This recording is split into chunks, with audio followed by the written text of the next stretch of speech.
A todos. Aqui estão senadores e deputados de oposição e também senadores e deputados que fazem parte desta casa, do Congresso Brasileiro, porque esse é um assunto que unifica toda a casa, não tenho dúvida nenhuma. As manifestações que já ocorreram foram as mais diversas, de várias matizes, de várias correntes políticas. E o que nós estamos observando agora é que há uma clara tentativa de blindagem de um poder. Um poder que, de acordo com os princípios da nossa democracia liberal, pressupõe freios e contrapesos. Ou seja, os poderes são independentes e harmônicos entre si. Devem praticar a autocontenção, mas não é dado a ninguém a condição de estar acima da lei. E essa blindagem, ela é clara, porque acontece no momento em que todos falam sobre a possibilidade de uma mudança de cenário político em 2027, onde poderá se estabelecer uma maioria de senadores de um espectro ideológico que podem não aceitar a usurpação do poder, ou a improbidade, ou o excesso que porventura seja cometido na hora em que algum juiz, algum ministro exerce a sua função. É bom lembrar que são crimes de responsabilidade passíveis de impedimento do senhor ministro do Supremo Tribunal Federal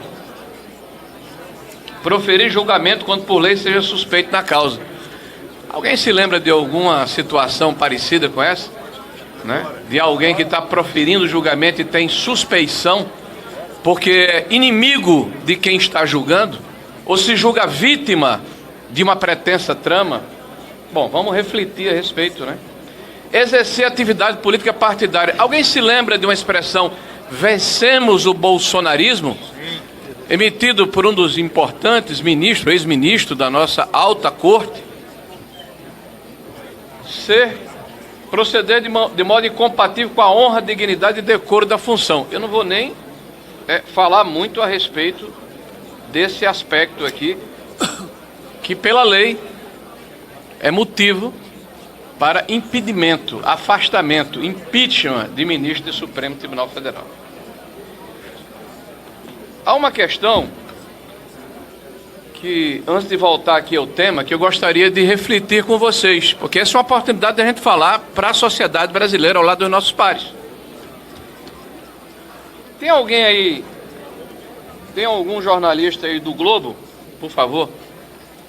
Não se preocupe não, só saber se tem, do Globo. Bom, está aqui o Globo. Ativismo do STF representa risco preocupante. Isso em meados de 22. A hora mais escura, dizendo que o judiciário desborda dos limites estabelecidos na Constituição. Uma outra jornalista diz, após atos golpistas, a ala do STF defende a autocontenção da corte. Quer dizer que ela não estava contida, imagino, Porque contra o inimigo do Estado não existe o artigo 5º da Constituição, que define que todo cidadão brasileiro tem direitos e garantias. Aliás, estão lá todos eles elencados. Tem outro cidadão que diz, a democracia correu risco, mas hoje o STF deve voltar a operar com autocontenção. Gente, é hilário se não fosse trágico a forma como a nossa democracia foi golpeada, foi atingida, foi fragilizada, foi sufocada em nome da democracia. É paradoxal, Barroso disse que a STF enfrentou adversário da democracia durante o governo de Bolsonaro. Ele definiu que existe adversário da democracia. Olha que conceito amplo. O Estadão fala, manual de autocontenção do Supremo Tribunal Federal, agora, recentemente, dizendo como ele deve se conter, ou seja, não está contido. E parece até aquela expressão da matemática, Alexandre de Moraes ataca de novo. Agora em 24. a lição do ministro Fachin, dizendo que o direito é do direito, o que é da política, falando para ouvir dos moucos, certamente. O ministro que não tem senso de humor, sobre o fato do ministro não aceitar sátiras, no caso de Alexandre de Moraes. O 6º aniversário do inquérito sem fim. Elas vão fazer 7 anos, gente. 7 anos de um inquérito que não termina nunca. E que determinou que um ministro do Supremo Tribunal Federal tem poder de xerife sobre a República Brasileira. 7 anos. Um caso escandaloso de censura. Aqui, ó. O Supremo precisa voltar à normalidade, porque já venceu o inimigo do Estado, na opinião deles. Sobre Fachin, Folha, né? O Supremo deve buscar autocontenção. Quer dizer que não tinha, né? STF precisa de código de ética, autocontenção e colegialidade, aponta a iniciativa da Fundação FHC. O STF não é bedel de rede social. O Supremo cria o crime da desinformação. Um desfecho amargo. Depois de superar o golpismo, o Brasil precisa enfrentar as faltas de limites do Supremo Tribunal Federal. Ou a sociedade brasileira entende o que está acontecendo, ou a democracia brasileira, que já está fragilizada,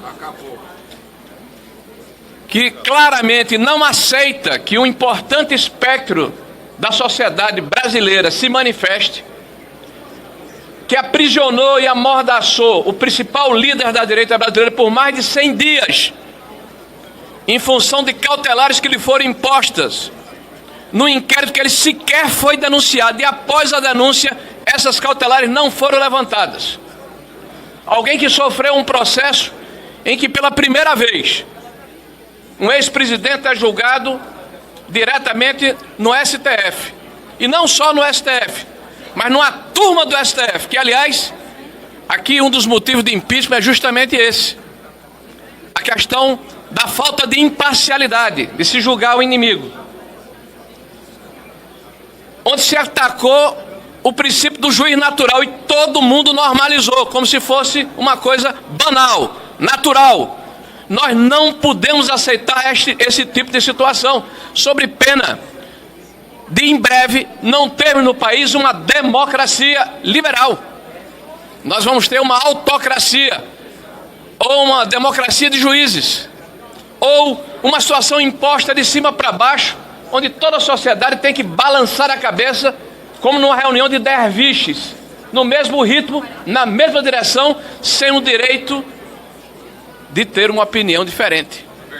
E eu acho que o mais grave aqui é que um juiz da Suprema Corte afirma no seu despacho, legislando, usurpando mais uma das atribuições do Legislativo, esse Legislativo está tão desmoralizado. Porque hoje nós ouvimos e achamos normal o presidente da República dizer que se não fosse o STF ele não governava, porque não tem respaldo do povo brasileiro representado aqui pelos senhores deputados e pelos senhores e senhoras senadores, que representam o povo brasileiro.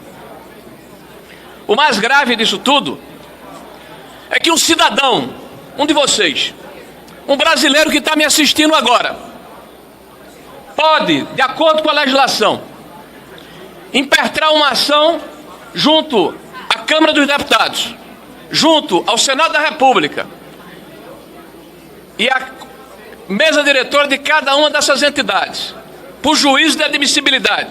Poderá mandar essa representação, desde que bem instrumentalizada, para a comissão de ética de cada um dos poderes.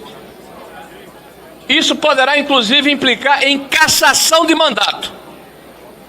Um parlamentar que é eleito com o voto da população brasileira, que tem a representação e a legitimidade da nossa democracia, a Casa do Povo. Este ou estes podem sofrer o escrutínio, podem sofrer a fiscalização e sofrem dos senhores da imprensa e da sociedade brasileira através das redes sociais e pessoalmente. Mas eles, os senhores do Olimpo, não. Eles que não praticam autocontenção, que de uma forma absolutamente desabrida propõem um corporativismo e uma blindagem, como se este poder estivesse acima da lei. E me lembro que recentemente, quando se votou uma PEC aqui de prerrogativas, a imprensa inteira alcunhou de PEC da blindagem, e ela não prosperou. Eu espero que a imprensa brasileira tenha o mesmo papel de denunciar essa arbitrariedade, essa imposição, essa tentativa de ferir de morte a democracia brasileira e impedir que o cidadão brasileiro possa se pronunciar. Os 2 últimos presidentes impeachmentados foram vítimas de processos não de parlamentares, mas oriundos de cidadãos brasileiros. E esses processos resultaram em impedimento e afastamento do presidente da República, eleito por milhões de votos. E o voto, senhores, numa democracia é o fundamento mais sagrado. E os senhores ministros, que são escolhidos por uma sabatina no Senado, mas pela discricionalidade de um presidente da República, precisam entender que o sistema de pesos e contrapesos na democracia, ele precisa funcionar e não está funcionando. E esse tipo de atitude só agrava essa disfunção. Então nós estamos aqui não apenas para denunciar. Vários parlamentares ingressaram com PECs. Liguei hoje para o presidente da Casa do Senado da República, o presidente Davi Alcolumbre. E ele me comunica que vai fazer uma manifestação daqui a pouco. Já está no plenário falando. Colocando a resignação da casa, que é de todos nós. Nós não podemos abrir mão de uma prerrogativa que é essencial para o Senado da República, para os estados da Federação e para o povo brasileiro. Muito obrigado.